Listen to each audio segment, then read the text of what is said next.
ఆత్మీయమందిరసమీపగతామథాసౌ చక్రే విదూరగనదీం జననీహితాయ తత్తీరసంశ్రితయదూద్వహధామ కించిత్ సానిం నగారభతతాడయితుం తరంగైః అని ఆ తల్లిగారు కూడా చక్కగా చూస్తూ ఉండగా వారు కూడా అందరు తల్లిగారు వారందరూ కూడా వారి యొక్క సంస్కారములు వారు పిల్లవాడు సన్యాసం తీసుకుంటే ఏం చేయాలో అవన్నీ ఆచరిస్తూ ఉన్నారు. అలాగే శంకరాచార్యులు వారు వారి యొక్క సంస్కారములు వారి యొక్క ఆచరణ అవన్నీ చేసుకుంటూ ఉన్నారు. మెల్లిగా వారు బయలుదేరుదాము అని 4 అడుగులు వేయగా అప్పుడు పూర్ణా నది దగ్గర ఒక కృష్ణాలయం ఉంది. మొన్న చెప్పుకున్నాం మనం, శంకరాచార్యులు వారి యొక్క కులదేవత కృష్ణాలయం ఒకటి ఉన్నది.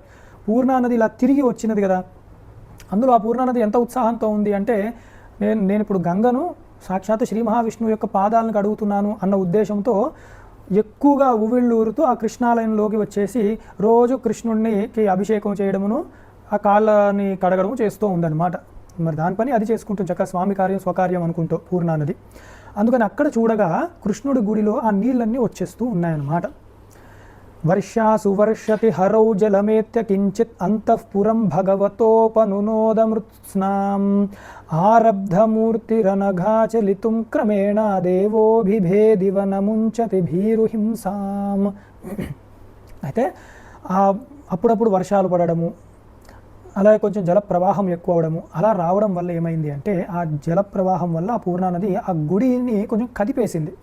అంటే ఆ నీళ్ళల్లో నానుతాయి అంటారు కదా, అలా నానినప్పుడు ఆ గోడలో కొంచెం కదిలిపోయాయి అన్నమాట. అంటే పెద్ద పెద్ద గుళ్ళు కావు కదా, కులదేవత గుడి అంటే చిన్న గుడిలా ఉండేది. అలా విగ్రహం కూడా కొంచెం ఇలా పక్కకి ఒరిగినట్టు అయినదన్నమాట. అలాంటి పరిస్థితి కనపడుతోంది అక్కడ. ప్రస్థాతు కామమనఘం భగవాననంగా వాచా వదత్ కథమపి ప్రణిపత్యమాతుః పాదారవిందయుగళం పరిగృహ్య చాగ్నాం శ్రీశంకరం జనహితైకరసం సకృష్ణః. అంతటి చక్కటి శంకరాచార్యులు వారు గమనిస్తూ ఉన్నారన్నమాట. ఆయన వారి తల్లికి నమస్కారం చేసుకుని, సన్యాసి తల్లికి నమస్కారం చేసుకుని చక్కగా ఆయన బయలుదేరుతున్నప్పుడు వారు చూస్తూ ఉన్నారు ఈ ఆలయం యొక్క పరిస్థితి. అయ్యో ఇలాగ నీళ్ళు వచ్చేస్తున్నాయే స్వయం అని ఆలోచిస్తూ ఉన్నారు, ఇలా ఉన్నది అని. అప్పుడు ఆకాశవాణి రూపంలో ఒక మాట వినపడింది ఆయనకి. సాక్షాత్ కృష్ణ పరమాత్మ మాట్లాడారు శంకరాచార్యుల వారితో. అంటే చాలా విచిత్రం ఇక్కడ గమనించాల్సింది, వారు బ్రహ్మచారిగా ఉన్నప్పుడే ఈ యొక్క విషయం జరిగింది. అంటే పూర్ణా నదిని వెనక్కి తిప్పడము, అది ఉత్సాహంతో కూడా కృష్ణాలయంలోకి రావడము. అప్పుడు మాట్లాడలేదు ఆయన. కానీ ఇప్పుడు విజయ యాత్రకు వెళ్తున్నారు వారు, రానున్న కాలంలో వారి పరంపరలో వస్తున్నారు, ఇప్పుడు కృష్ణ పరంపరలో వస్తున్నారు శంకరాచార్యులు వారు. అందుకు కృష్ణ పరమాత్మే మొట్టమొదట అనుగ్రహించారన్నమాట, మాట్లాడడం మొదలుపెట్టారు సన్యాసిగా ఉన్నప్పుడు. ఎందుకంటే ఆ మతాన్నే ప్రచారం చేస్తున్నారు, కృష్ణ హృదయము, వ్యాస హృదయాన్ని. అందుకు వారే అప్పుడు మాట్లాడుతున్నారన్నమాట. ఏమంటున్నారు అంటే ఆనేష్టదూరగ నదీం కృపయా భవాన్యాం సామాతిమాత్రమనిశం బహుళోర్మిహాసైః క్లిష్ణాతితాడన పరావదకోభ్యుపాయో వస్తుం క్షమేన నితరాం ద్విజపుత్రయాసి అని మాట్లాడుతూ, హే ద్విజపుత్ర, నీవు సత్య సంకల్పుడవు, నీవు ప్రార్థించగా నీ తల్లి మీద భక్తితో ప్రేమతో ఈ నది వెనక్కి తిరిగి వచ్చినది. చాలా సంతోషం, నేను చాలా సంతోషించాను ఆ ఘట్టంలో. కానీ ఇప్పుడు ఏమవుతుందంటే ఇది నన్ను ఇబ్బంది పెడుతోంది. నేను ఇక్కడ ఉండగా నన్ను కదిపేస్తోంది, ఇది నా గోడలు అవన్నీ గుడి పక్కకి కదిలిపోతున్నాయి, నేను కూడా కొంచెం ఒక పక్కకి ఒరిగిపోయాను. నీవు వెళ్ళిపోతే మళ్ళీ నన్ను చక్కగా ప్రతిష్ఠించేవారు ఉండరు అని చెప్తున్నారు. అంటే ప్రతిష్ఠించడం అంటే ఏదో పెట్టేయడం విగ్రహం అని కాదనమాట. ఇక్కడ సాక్షాత్తు కృష్ణ భగవానుడు నెలకొల్పి ఉన్నారు. ఇది ఒక విచిత్రం, మీరు చూస్తే అది సామరస్యం మనకు కనపడేది. లోకంలో కూడా ఎప్పుడూ విష్ణు ఆలయాలు ఉన్నప్పుడు అక్కడ క్షేత్రపాలకుడుగా శివుడు కనపడుతూ ఉంటాడు. శివుడు క్షేత్రపాలకుడుగా, శివుడి ఆలయాల్లో ఉన్నప్పుడు నారాయణుడు అక్కడ క్షేత్రపాలకుడుగా కనపడతారు. ఆ ఇంట్లో ఉన్నది శంకరుడు, వీళ్ళకి అక్కడ కులదేవతగా ఉన్నది నారాయణమూర్తి. అలా కూడా చక్కగా కలిసి ఉన్నారు అని అన్నమాట. ఎప్పుడు కూడా దేవతల్లో భేద దృష్టి అన్నది కూడదు. అందుకని నీవే నన్ను ప్రతిష్ఠించాలి చక్కగా అని అంటే ఆయన కూడా కోరుకుంటున్నాడు. అంతటి చక్కటి యతి బాలశంకరుడు సాక్షాత్తు శివుడే. ఆయన నన్ను మళ్ళీ చక్కగా ప్రతిష్ఠిస్తే బాగుండు, ఇలా నదీ ప్రవాహం లేని చోట. అందుకే ఇప్పటికీ కూడా మనం దర్శనం చేసుకోవచ్చు కాలటికి వెళ్ళినప్పుడు ఆ కృష్ణాలయాన్ని. అంటే సాక్షాత్తు కృష్ణుడు ఉన్నాడు, ఎప్పుడూ ఉన్నాడు ఆయన. మళ్ళీ పునఃప్రతిష్ఠ సాక్షాత్తు జగద్గురు ఆదిశంకరాచార్యుల వారితో ప్రతిష్ఠింపబడ్డారు. అందుకని మనందరం కూడా ఎప్పుడైనా అసలు కాలటి లాంటి క్షేత్రానికి వెళ్ళి కొంత సమయాన్ని వెచ్చించి ఆ కృష్ణుడి యొక్క అనుగ్రహము, శంకరాచార్యుల వారి యొక్క అనుగ్రహాన్ని కూడా పొందవలసినది ఎప్పుడు కూడా.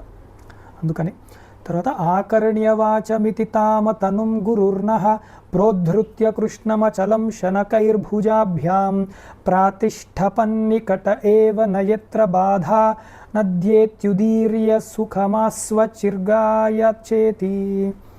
ఆ బాలశంకరుడు ఆయన చిన్న చిన్న చేతులతో ఆ కృష్ణుని నమస్కారం చేసుకొని ఆయన చిన్న భుజాల యందు ఆ కృష్ణ పరమాత్మని పెట్టుకుని ఆయన చక్కగా ఆ విగ్రహాన్ని కొంచెం దూరంగా తీసుకువెళ్ళి, అంటే ఈ ప్రవాహము లేకుండా మళ్ళీ తర్వాతి కాలంలో కూడా ఏదైనా వరదలు వచ్చినా కూడా ఇబ్బంది కలగకుండా ఈ ఆలయానికి ఉండే ఒక ప్రదేశాన్ని చూసి అక్కడ చక్కగా కృష్ణుడిని మళ్ళీ ప్రతిష్ఠింపచేశారు ఆ బాలయతి శంకరులు.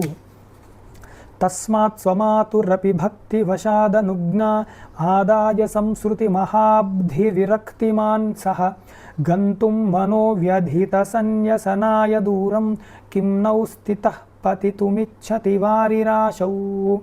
ఈ విధంగా చక్కగా భగవంతుడు సేవ చేసుకొని తల్లికి కూడా సేవ చేసుకున్నారు వారు. అన్నీ అప్పచెప్పి అన్ని జాగ్రత్తగానే చూసుకున్నారు. అంటే అలా ఉండాలి. మనం కూడా భగవంతుడిని పట్టుకున్నాము, ఆధ్యాత్మికంగా ఉన్నామని ఇంట్లోవి విడిచిపెట్టడము కూడదు.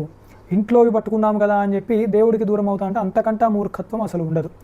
ఆ బ్యాలెన్స్ చేసుకోవడం అన్నది జీవితంలో రావాలి. అదే యోగ కర్మసు కౌశలం అన్నది. ఆ చక్కగా ఎలా బ్యాలెన్స్ చేయాలి, కర్మ యోగము చెప్పబడినందుకే గీతలో ఎక్కువగా అది రావాలన్నమాట. ఏ ఆశ్రమంలో ఉన్నా కూడా ఆ ఆశ్రమ ధర్మాన్ని మనం చక్కగా నెరవేర్చుకుంటూ ఉండాలన్నమాట.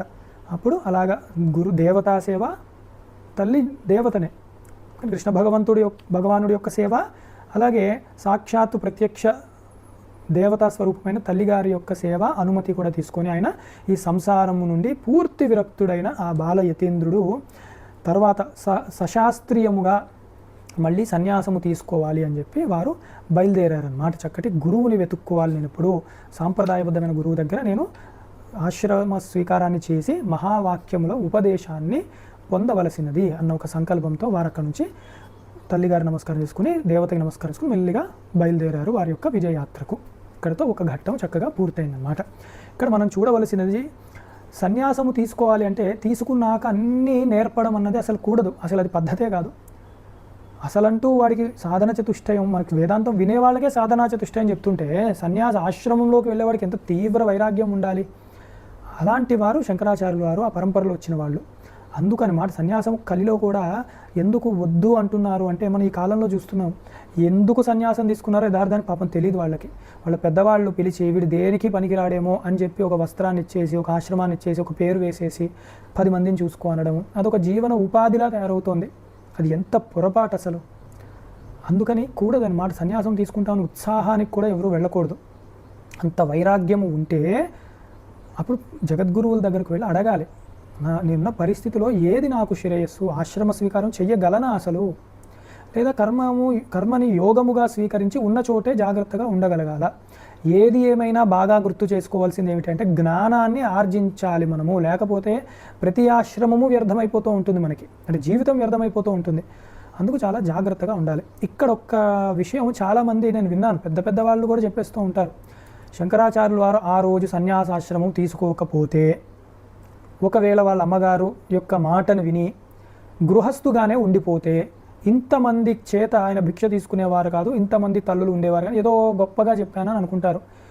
ఈశ్వరుడు యొక్క ప్రణాళికలో మనము స్వబుద్ధి పెట్టడానికి వీలు లేదు. ఇప్పటివరకు మనకు అర్థమై ఉంటుంది. వారు సత్సంకల్పము వచ్చిందంటేనే అది నెరవేరి తీరుతుంది అంతే. ఒకవేళ వీళ్ళు అనుకున్నట్టు సన్యాసాశ్రమముకి ఇంకా కుదరలేదు, గృహస్థుగానే ఉన్నారనుకుంటే, అప్పుడు కూడా ఒక వ్యాస భగవానుడు లేడా ప్రపంచాన్ని ఉద్ధరించిన వారు, కృష్ణ భగవానుడు లేడా ప్రపంచాన్ని ఉద్ధరించిన వారు. ఇదొక అతిగా ఆలోచించి ఏదో గొప్పగా భలే చెప్పేసాం పాయింట్ అని అనుకుంటారు తప్ప అలా అనుకోవడానికి వీలు లేదు. వారు ఏ ఆశ్రమం బ్రహ్మచారిగా ఉన్నప్పుడే జనాల్ని తరింపజేసిన వారు జగద్గురు శంకరాచార్యులు వారు.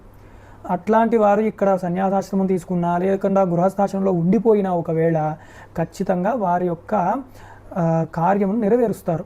దీని ముందు వచ్చిన వారు ఉన్నారు, ఎవరు, కుమరిల భట్టు. ఆయన చక్కగానే ఉద్ధరించాడు భారతదేశంలో వైదిక ధర్మాన్ని. మండన మిశ్రుడు, ఆయన చరిత్రని కొంచెం చూసాం మనం, తర్వాత చూస్తాం. గృహస్థు, ఆయన కూడా భారతదేశంలో చాలా గొప్పగా ప్రఖ్యాతిగాంచిన వాడు. మరి ఈ గృహస్థాశ్రమం ఏమీ ఆపలేదు వాళ్ళని. అది మనం ఆలోచించాలి. గబుక్కున ఏదేదో మాట బాగుంది కదా, ఈ మధ్య అందరూ 10 మంది చెప్పేస్తున్నారు, అబ్బో ఒక తల్లి కాదు ఇప్పుడు ఆయనకు అందరూ తల్లులే, లోకాన్ని ఇప్పుడు ఉద్ధరించడానికి అయ్యారు, అలా అనుకోవడానికి వీల్లేదు. అంతటా వ్యాపించిపోయి ఉన్నవాడు ఒక శరీరంలో ఒక చోట కనపడుతున్నాడు తప్ప శరీరానికి పరిమితి అయినవాడు కాదు ఆయన.